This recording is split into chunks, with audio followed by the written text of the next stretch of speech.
আন্তর্জাতিক সপ্তাহ ১৯ থেকে ২৫শে সেপ্টেম্বর ২০২৪। জাপানের শক্তিশালী ভূমিকম্পের আঘাত, সুনামি সতর্কতা জারি। পূর্ব এশিয়ার দেশ জাপানে শক্তিশালী ভূমিকম্প আঘাত এনেছে। রিক্টার স্কেলে এই কম্পনের মাত্রা ছিল ৫.৬। গত মঙ্গলবার ২৪শে সেপ্টেম্বর জাপানের প্রত্যন্ত ইজু দ্বীপপুঞ্জের কাছে এই ভূমিকম্প আঘাত আনে। এদিকে ভূমিকম্পের পর সুনামি সতর্কতা জারি করেছে জাপানের স্থানীয় কর্তৃপক্ষ। গত মঙ্গলবার এক প্রতিবেদনে এই তথ্য জানিয়েছে বার্তা সংস্থা এএফপি। প্রতিবেদনে বলা হয়েছে, গত মঙ্গলবার জাপানের প্রত্যন্ত ইজু দ্বীপপুঞ্জের কাছে ৫.৬ মাত্রার ভূমিকম্প আঘাত এনেছে বলে মার্কিন ভূতাত্ত্বিক জরিপ সংস্থা ইউএস জিওলজিক্যাল সার্ভে জানিয়েছে। এই কম্পনের পর স্থানীয় আবহাওয়া কর্তৃপক্ষ সুনামি সতর্কতা জারি করে। জাপানের আবহাওয়া সংস্থা জানিয়েছে, ভূমিকম্পের জেরে ইজু দ্বীপপুঞ্জে স্থানীয় সময় সকাল 8:30 এবং ওয়াগাসাওয়ারা দ্বীপপুঞ্জে সকাল 9টার দিকে 1 মিটার উচ্চতার সুনামি আশঙ্কা করা হচ্ছে। প্রসঙ্গত, বিশ্বে যতগুলো ভূমিকম্পন প্রবণ দেশ রয়েছে সেগুলোর মধ্যে জাপান অন্যতম। দেশটিতে প্রায় সময়ই ভূমিকম্প আঘাত এনে থাকে। মূলত জাপান 4টি প্রধান টেকটনিক প্লেটের উপরে আছে এবং এই কারণে প্রতি বছর প্রায় 1,500 ভূমিকম্প দেশটিতে আঘাত এনে থাকে। অবশ্যই এসব কম্পনের বেশিরভাগই ছোটোখাটো। এছাড়া উন্নত বিল্ডিং কৌশল ভালোভাবে অনুশীলন করা জরুরি পদ্ধতির কারণে বড় কম্পনের পরও জাপানে সেটির প্রভাব সাধারণত বেশ কমই থাকে। উল্লেখ্য, ভূগর্ভস্থ আগ্নেয় মেঘলা টেকটনিক প্লেটের ওপর অবস্থানের কারণে জাপানে প্রায় প্রতিদিনই গড়ে 10টি ভূমিকম্প অনুভূত হয়। এর আগে 2011 সালের মার্চ মাসে জাপানে 9 মাত্রার ভূমিকম্প হয়েছিল।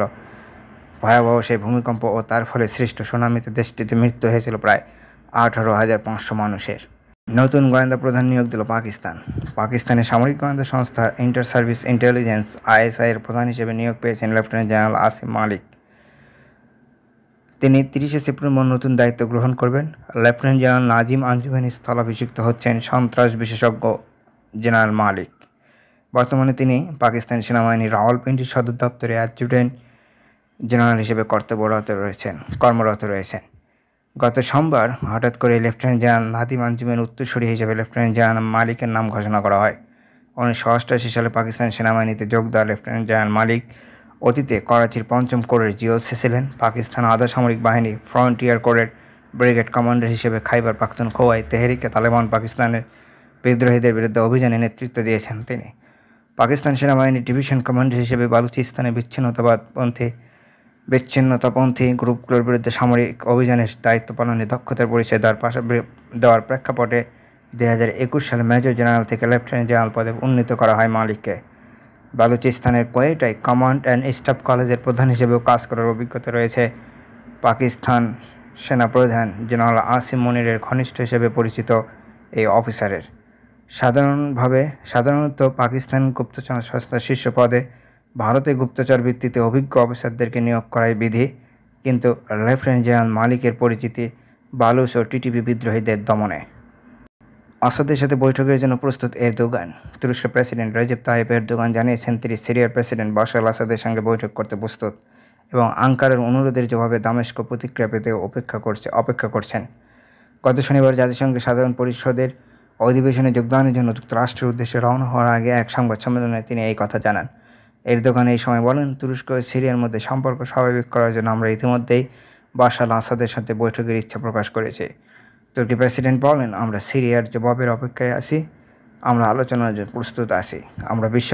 আমি বিশ্বাস করি যে এই বৈঠকে আমাদের সম্পর্কের নতুন অধ্যায়ের সূচনা হবে। এরদোগানের এই মন্তব্য রুশ গণমাধ্যম স্পুটনিকও তার প্রতিবেদনে প্রকাশ করেছে। প্রসঙ্গত, 2011 সালে সিরিয়ায় গৃহযুদ্ধ শুরু হওয়ার পর দামেস্ক ও আঙ্কারার মধ্যে সম্পর্ক তিক্ত হয়ে ওঠে। তবে সাম্প্রতিক মাসগুলোতে সেই সম্পর্ক পুনঃস্থাপনের প্রচেষ্টা বৃদ্ধি পেয়েছে। এই বিষয়ে সিরিয়ার প্রেসিডেন্ট বাশার আল আসাদ জানিয়েছেন, সিরিয়ার জাতীয় স্বার্থ রক্ষায় যদি আলোচনার সুযোগ থাকে তবে তিনিও তুর্কি নেতার সাথে শীর্ষ বৈঠকের জন্য প্রস্তুত। নায়েক দিনমজুরের ছেলে থেকে শ্রীলঙ্কার প্রেসিডেন্ট। ঐতিহাসিক দ্বিতীয় দফার ভোট গণনা শেষে শ্রীলঙ্কার প্রেসিডেন্ট নির্বাচনে জয়ী হয়েছেন বামপন্থী রাজনীতিবিদ জনতা বিমুক্তি পেরামুনার জেভিপি বৃহত্তর জোট ন্যাশনাল পিপলস পাওয়ারের এনপিপি নেতা অনুরা কুমারা দিশানায়েকে। গণবিক্ষোভের মুখে প্রেসিডেন্ট দেশ ছেড়ে পালানোর 2 বছরের বেশি সময় পর নির্বাচিত প্রেসিডেন্ট পেল শ্রীলঙ্কা। গত রবিবার রাত 8টার দিকে দেশটির নির্বাচন কমিশন এই তথ্য জানায়। গত শনিবার অনুষ্ঠিত নির্বাচনে দিশানায়েকে তার নিকটতম প্রতিদ্বন্দ্বী সাজিদ প্রেমাদাসার বিরুদ্ধে প্রায় 42% ভোট পেয়েছিলেন। প্রেমাদাসা প্রদত্ত ভোটের মাত্র 23% ভোট পেয়েছিলেন। ক্ষমতাসীন প্রেসিডেন্ট রনিল বিক্রমাসিঙ্ঘে মাত্র 16% ভোট পেয়ে তৃতীয় অবস্থানে রয়েছেন। দিনমজুরের ছেলে দিশানায়েক এখন দেশটির নতুন প্রেসিডেন্ট হয়েছেন। গত সোমবার তিনি শপথ গ্রহণ করেছেন। এর মাধ্যমে নতুন দিগন্তের সূচনা হতে যাচ্ছে শ্রীলঙ্কায়। দিশানায়েক দেশটির রাজধানী কলম্বো থেকে প্রায় 170 কিলোমিটার দূরে অনুরাধাপুরা জেলার থাম্বুতেগামা গ্রামে একটি নিম্ন মধ্যবিত্ত পরিবারে জন্মগ্রহণ করেন। তার বাবা একজন দিনমজুর এবং তার মা একজন গৃহিণী হওয়া সত্ত্বেও তারা তাদের ছেলেকে শিক্ষিত করতে পেরেছিলেন। দিশানায়েক, যিনি কেলানিয়া বিশ্ববিদ্যালয় থেকে বিজ্ঞান ডিগ্রি নিয়ে স্নাতক হন, ক্যাম্পাসে ছাত্র রাজনীতিতে দিশানায়েকের সক্রিয় অংশগ্রহণ তাকে 1987 থেকে 1990 সালের মধ্যে তৎকালীন রাষ্ট্রপতি জয়াবর্ধনে এবং প্রেমাদাসার সাম্রাজ্যবাদী ও পুঁজিবাদী শাসনের বিরুদ্ধে জেভিপির সরকার বিরোধী সশস্ত্র বিদ্রোহে যোগ দিতে পরিচালিত করেছিল। মার্ক্সবাদী নেতা 1995 সালে সমাজতান্ত্রিক ছাত্র সমিতির জাতীয় সংগঠন পদে উন্নীত হন এবং পরে জেভিপির কেন্দ্রীয় কার্যনির্বাহী কমিটিতে যুক্ত হন। 1998 সালে তিনি জেভিপির পলিট ব্যুরোর সদস্য নির্বাচিত হন। ইরানের কয়লা খনিতে ভয়াবহ গ্যাস বিস্ফোরণ, নিহত 30, আহত 17। ইরানের দক্ষিণাঞ্চলীয় রাজ্য খোরাসানের একটি কয়লা খনিতে গ্যাস বিস্ফোরণে অন্তত 30 জনের প্রাণহানির খবর পাওয়া গেছে। এছাড়া আহত হয়েছেন আরও 17 জন। অনেক শ্রমিক ভেতরে আটকা পড়েছে বলে ধারণা করা হচ্ছে। স্থানীয় সময় গত শনিবার 22 সেপ্টেম্বর রাতে এই দুর্ঘটনা ঘটে। ইরানের রাষ্ট্র টেলিভিশনের বরাত দিয়ে এই খবর দিয়েছে আল জাজিরা। প্রতিবেদনে বলা হয়েছে, রাজধানী তেহরানের দক্ষিণ পূর্বে প্রায় 540 কিলোমিটার দূরে তাবাসে একটি কয়লা খনিতে বিস্ফোরণটি ঘটে। এতে বলা হয়েছে, গত শনিবার গভীর রাতে বিস্ফোরণের পর ওই এলাকায় জরুরি উদ্ধারকর্মী পাঠিয়েছে কর্তৃপক্ষ।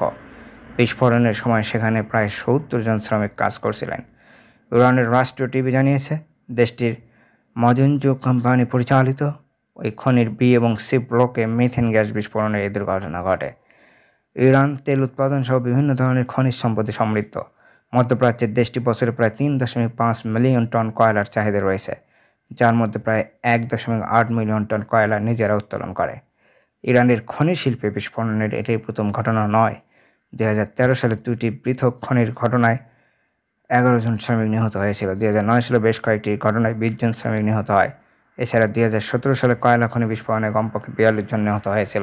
মিয়ানমার থেকে মণিপুরে অনুপ্রবেশ করেছে 900 কুকি যোদ্ধা, দাবি ভারতের।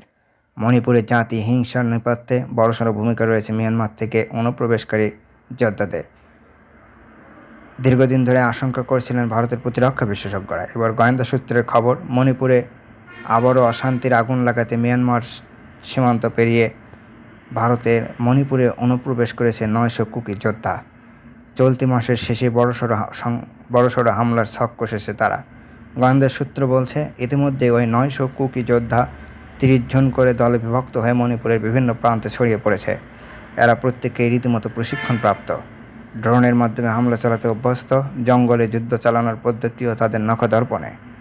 এক সর্বভারতীয় সংবাদ মাধ্যম সূত্রের খবর, 28 সেপ্টেম্বর নাগাদ নতুন হামলা হতে পারে বলে গোয়েন্দারা মনে করছেন। অবশ্য গোয়েন্দা সূত্রে খবর পেয়ে সতর্ক নিরাপত্তারক্ষীরা।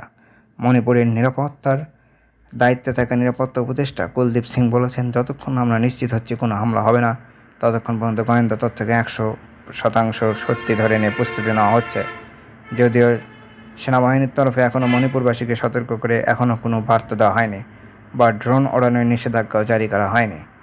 উল্লেখ্য, মণিপুরে সক্রিয় রয়েছে প্রায় বহু কুকি যোদ্ধা গোষ্ঠী। ইতিমধ্যে ভারত মিয়ানমার সীমান্ত সিল করার কাজ শুরু হয়েছে। প্রায় 1643 কিলোমিটার বিস্তৃত ওই সীমান্ত সিল করতে খরচ হবে 31,000 কোটি রুপি।